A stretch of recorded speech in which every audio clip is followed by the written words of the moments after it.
बच्चों, कैसे हैं आप सब।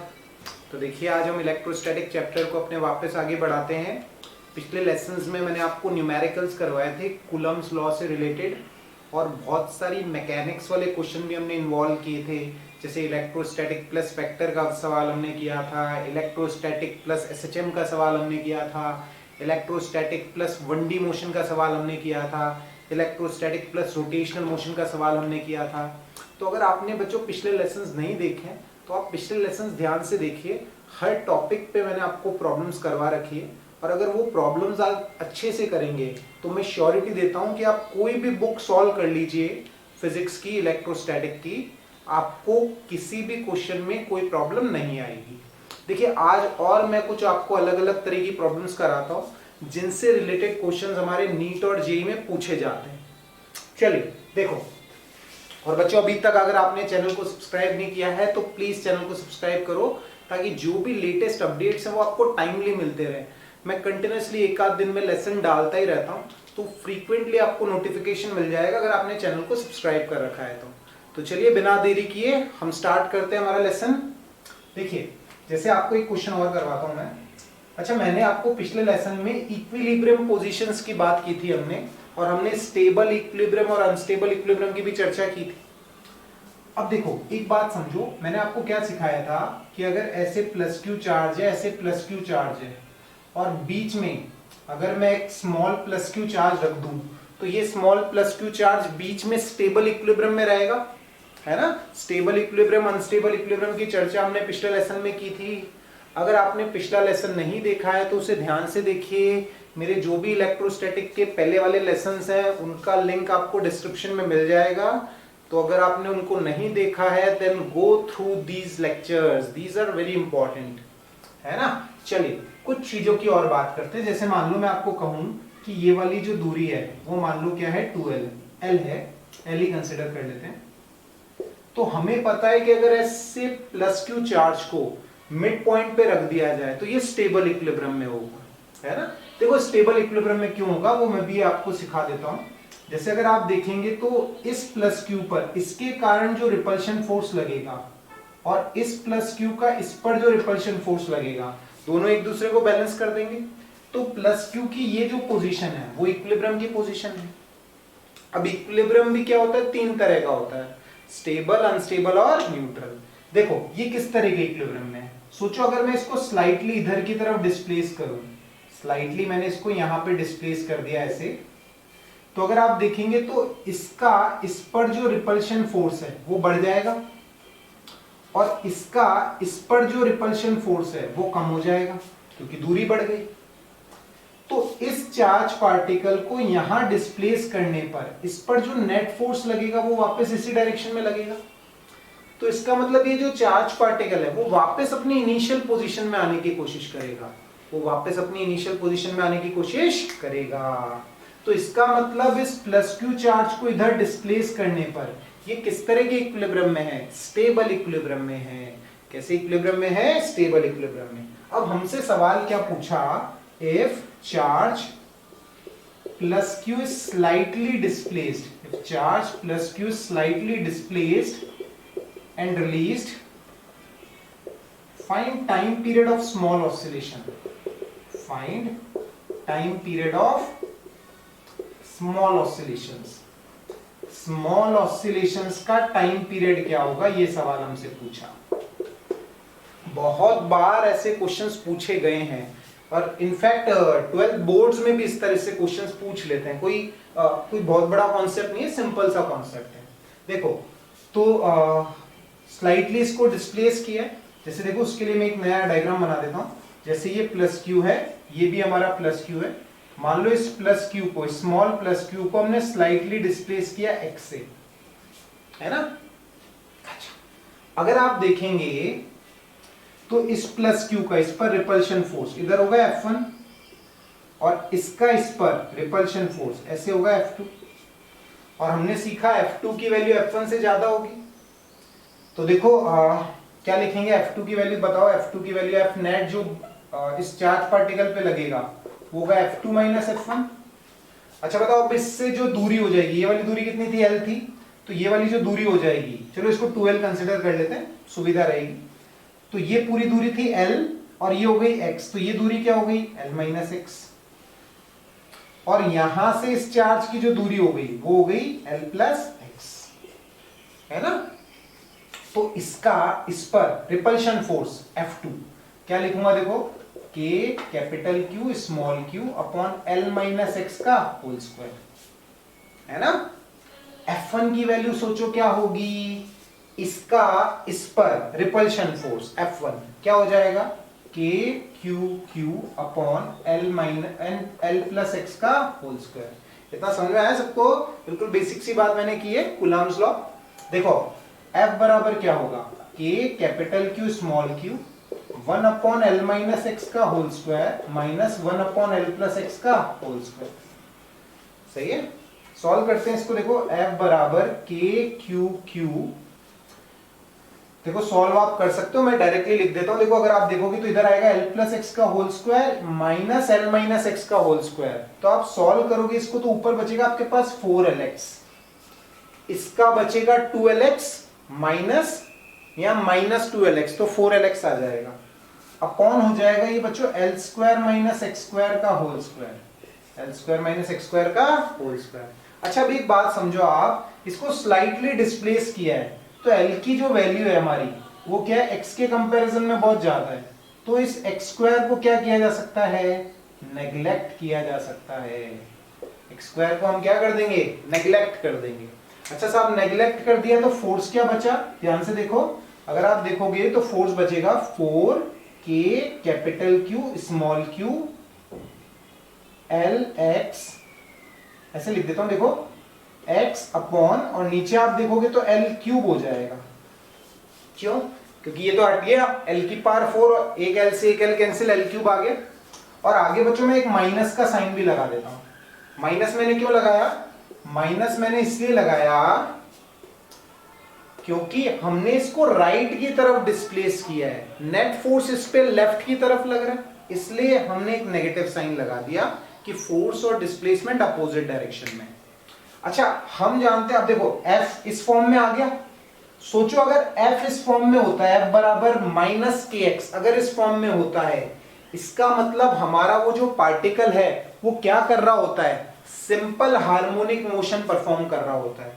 तो अगर हमसे टाइम पीरियड पूछा है तो देखो टाइम पीरियड क्या होगा, देखो मैं इधर लिख देता हूं, हमारा जो टाइम पीरियड होगा वो क्या होगा, देखो ध्यान से, फोर्स ही आया, हम जानते हैं, देखो यहां लिख देता हूं वापस, फोर्स की वैल्यू आई 4k capital Q small q x upon l cube, और हम जानते हैं फॉर SHM F की वैल्यू क्या होती है, माइनस kx। ये k अलग है, ये k हमारा क्या है, इलेक्ट्रोस्टैटिक कांस्टेंट है, ये k है हमारा SHM कांस्टेंट जो SHM में आता है हमारा। तो दोनों को अगर आप कंपेयर करोगे तो k की वैल्यू क्या हो जाएगी, देखो अगर आप ध्यान से देखोगे तो ये k की वैल्यू हो जाएगी ये वाली, है ना। और टाइम पीरियड SHM का क्या होगा, देखो हमने कंसीडर कर रखा है मास पार्टिकल का m है, तो टाइम पीरियड हो जाएगा 2 pi root m by k। k कौन सा वाला, SHM कांस्टेंट वाला k लिखते हैं, जो टाइम पीरियड का फॉर्मूला होता है 2 pi root m by k, उसमें k किसका, k क्या होता है, SHM कांस्टेंट, तो क्या हो जाएगा ये 4k capital Q small q upon l cube, ये अपना टाइम पीरियड हो जाएगा, सिंपल। ठीक है, तो मेथड आपको समझ में आना चाहिए कि किस तरह से आप टाइम पीरियड पता कर सकते हो। ठीक है, चलिए उम्मीद करता हूं आपको अच्छे से समझ में आया होगा ये सवाल, और एक इंपॉर्टेंट कॉन्सेप्ट है इलेक्ट्रोस्टैटिक का। चलिए और चर्चा करते हैं हम, और कुछ सवाल मैं आपको करवाता हूं और क्लैरिटी आएगी आपको।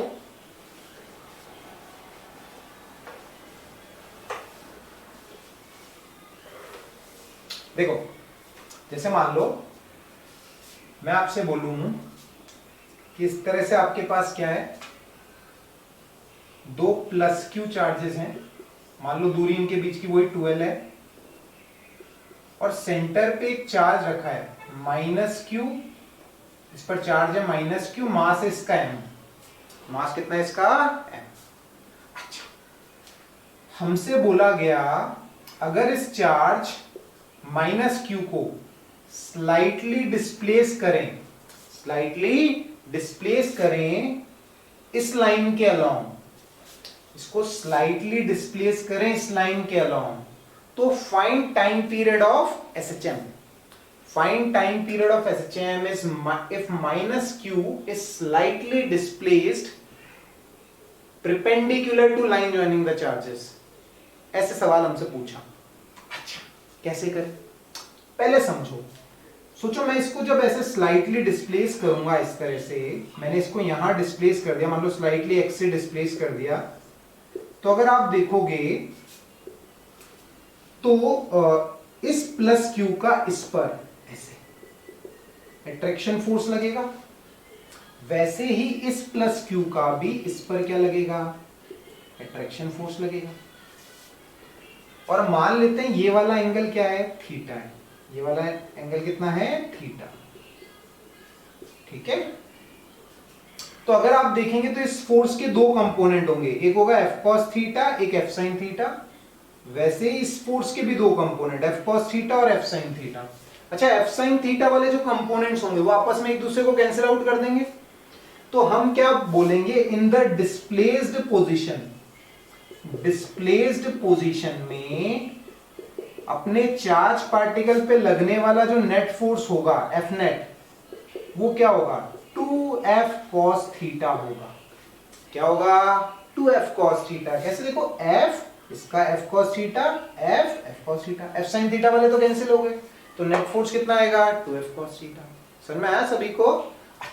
अच्छा अब ये f की वैल्यू निकाल लेते हैं. देखो f की वैल्यू क्या होगी, बोलो बोलो बोलो. f की वैल्यू होगी k capital Q small q, दूरी देखो ये l ये x, तो ये root l square plus x square, तो ये हो जाएगा l स्क्वायर प्लस x.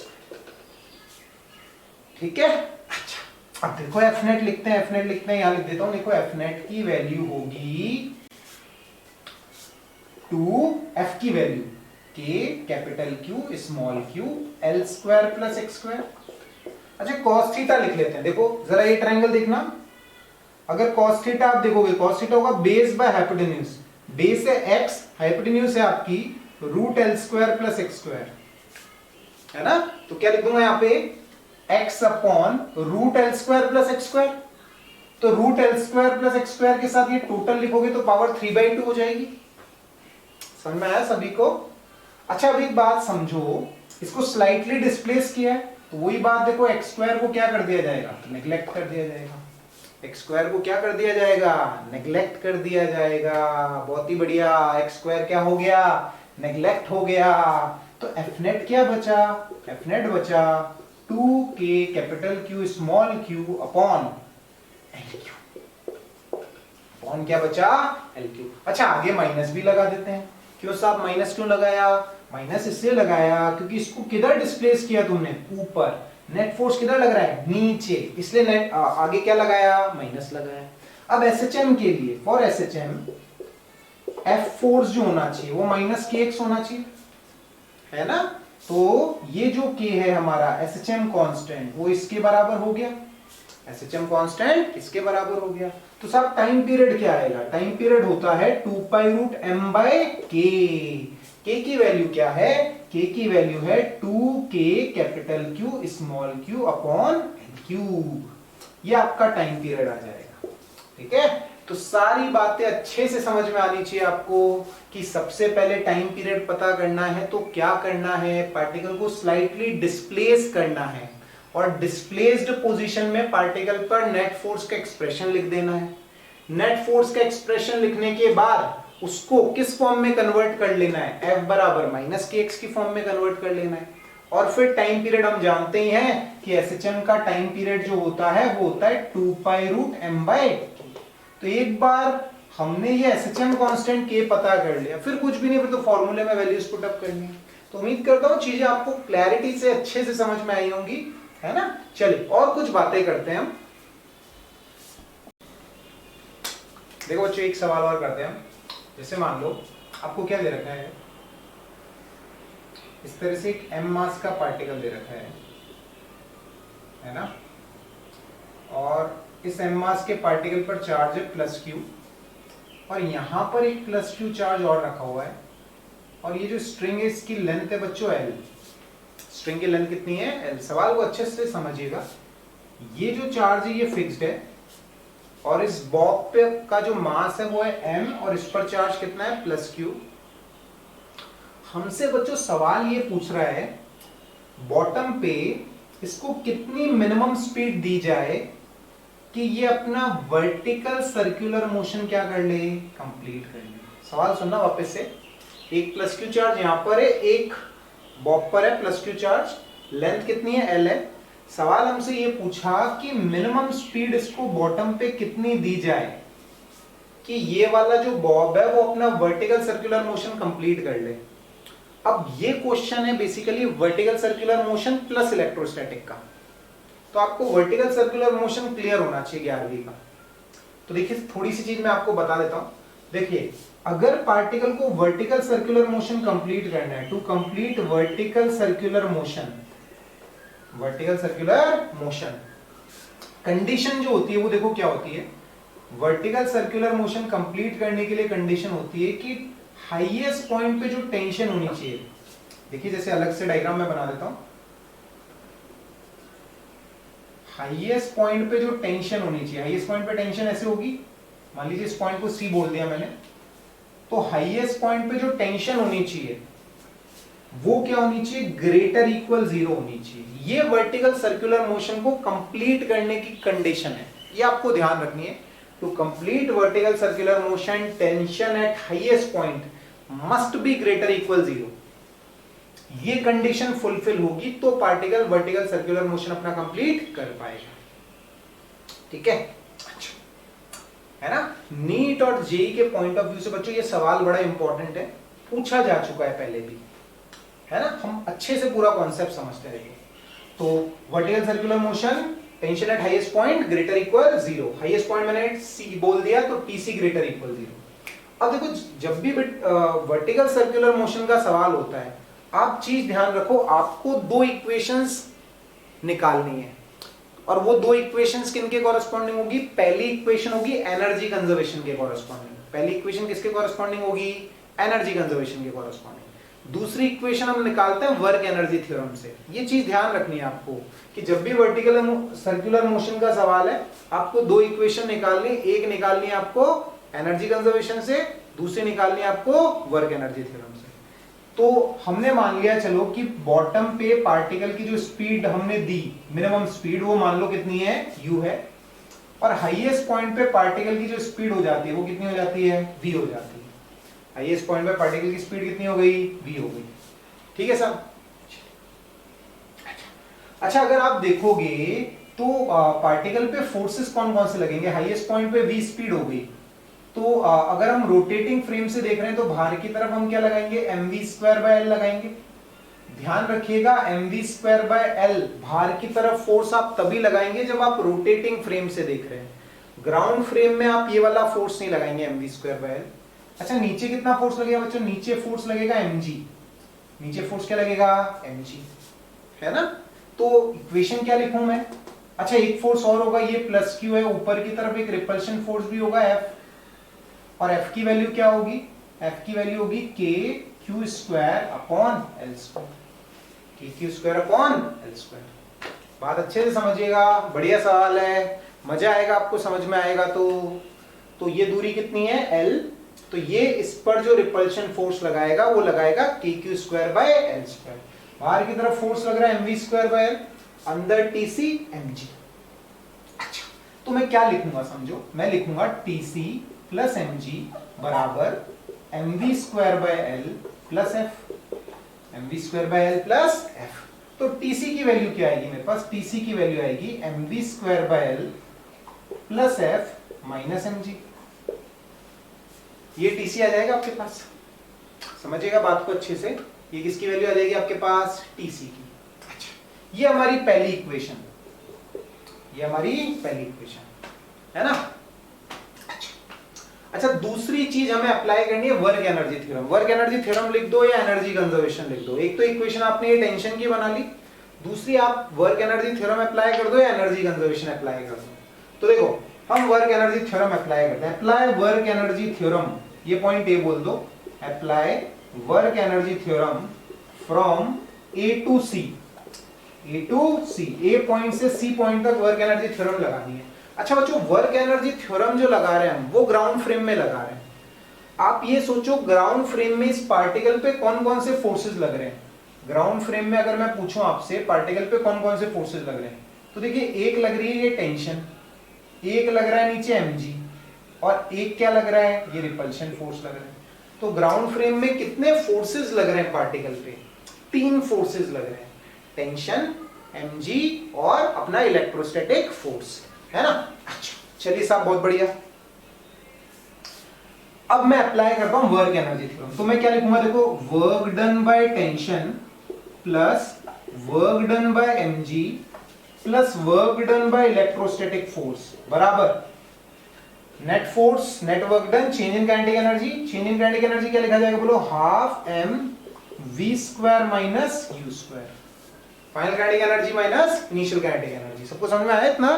बिल्कुल बेसिक सी बात मैंने कही है, आपको क्लैरिटी होनी चाहिए इतनी, है ना। अच्छा अब देखो, अगर आप देखोगे तो यहां टेंशन द्वारा किया गया वर्क 0 होगा। क्यों 0 होगा? क्योंकि टेंशन और डिस्प्लेसमेंट के बीच में एंगल कितना है, 90 डिग्री है। देखो डिस्प्लेस किधर कर रहा है पार्टिकल, अलोंग द टेंजेंट, और टेंशन किधर लग रही है, रेडियल डायरेक्शन में। तो टेंशन और डिस्प्लेसमेंट के बीच में एंगल कितना हो गया, 90 डिग्री। तो टेंशन द्वारा किया गया कार्य कितना है, 0 है। वैसे ही इलेक्ट्रोस्टैटिक फोर्स द्वारा किया गया वर्क भी कितना होगा, 0 होगा। वर्क केवल कौन परफॉर्म करेगा, mg। अच्छा mg तो mg तो कंजर्वेटिव फोर्स है, तो बताओ mg का वर्क क्या लिख दूं।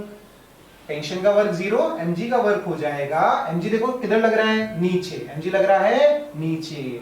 डिस्प्लेसमेंट L और L कितना हुआ, 2L। तो mg का वर्क क्या लिखूं बच्चों, minus mg into 2L, minus mg into 2L। अच्छा ये अपना F का वर्क भी 0 हो गया, तो क्या है ये, half m v square minus u square, half m v square minus u square. अच्छा अब देखो आपको करना क्या है, यहां से आप mv स्क्वायर की वैल्यू निकालो। देखो कितनी आती है mv स्क्वायर की वैल्यू, देखो समझो समझो समझो, ये 2r, देखो ये आ गया आपके पास। तो देखिए अब हम क्या करते हैं, वैल्यूज को सॉल्व कर लेते हैं। तो अगर आप देखेंगे तो ये क्या हो जाएगा, देखिए PC ये आ जाएगा आपके पास mu square by L minus ये हो जाएगा आपके पास, देखिए L से L कैंसिल हो जाएगा, 4mg आ जाएगा, और 4mg और ये माइनस mg, ये 5mg हो जाएंगे। अगर आपको समझ में आता है अच्छे से तो देखो, समझ में आई, देखो कैलकुलेशन, L से L डिवाइड करोगे तो ये कैंसिल हो जाएगा, यहां आ जाएगा माइनस 4mg, और ये वाला माइनस mg और मिला के minus 5mg plus f greater equal 0, है ना। तो अगर आप देखोगे आपको u कैलकुलेट करना है tc ग्रेटर इक्वल 0। इसका मतलब मैं देखो क्या कह सकता हूं कि ये जो mu स्क्वायर बाय L आएगा, mu स्क्वायर बाय L जो आएगा उसकी वैल्यू देखिए किसके बराबर आ जाएगी, f, ये आ जाएगा आपके पास 5mg minus f, 5mg minus f। अब मैं क्या करता हूं, देखो m से डिवाइड कर देता हूं, l से मल्टीप्लाई कर देता हूं, तो देखो सॉल्व करोगे आप बच्चों ये एक्सप्रेशन, तो क्या आएगा आपके पास में, देखो इधर लिख देता हूं मैं। अगर आप सॉल्व करोगे इस एक्सप्रेशन को तो आपके पास आएगा u स्क्वायर की जो वैल्यू आएगी आपके पास, वो आएगी, ये वाली चीज ग्रेटर इक्वल होनी चाहिए, तो u स्क्वायर आपका ग्रेटर इक्वल आएगा 5gl minus FL by m, है ना। u square greater equal 5gl minus FL by m, और f की वैल्यू बच्चों क्या थी, f की वैल्यू थी हमारी kq square by l square, है ना। f की वैल्यू क्या थी, kq square by l square. तो अगर सॉल्व करके पूरी वैल्यूज पुट अप करोगे तो u square greater equal 5gl, f की वैल्यू पुट अप कर दो kq square by l square, तो ये आ जाएगा kq स्क्वायर अपॉन ml आ जाएगा ये, है ना। तो u ग्रेटर इक्वल दिस। अगर आपको रिजल्ट याद है 11वीं क्लास का, तो 11वीं क्लास में अगर पार्टिकल को बॉटम पे मिनिमम कितनी स्पीड दी जाए, √5gl दी जाए, तो उसका वर्टिकल सर्कुलर मोशन कंप्लीट हो जाता था। लेकिन यहां पर हमने q चार्ज और रखा है, तो जो u की वैल्यू होगी वो greater equal 5gl minus kq²/ml होनी चाहिए। अगर u की वैल्यू इससे या इससे ज्यादा है तो वर्टिकल सर्कुलर मोशन कंप्लीट हो जाएगा, नहीं तो बीच में ही कहीं स्ट्रिंग जो है वो हमारी स्लैक हो जाएगी, vertical circular motion particle complete नहीं कर पाएगा। तो उम्मीद करता हूं कि ये चीजें जो है वो आपको अच्छे से समझ में आई हैं। बहुत इंपॉर्टेंट क्वेश्चन आज की क्लास में हमने किए हैं। तो अगर आपको अच्छे से समझ में आ रहा है, वीडियो आपको पसंद आ रहा है, तो चैनल को सब्सक्राइब कीजिए, वीडियो को लाइक कीजिए। Thank you.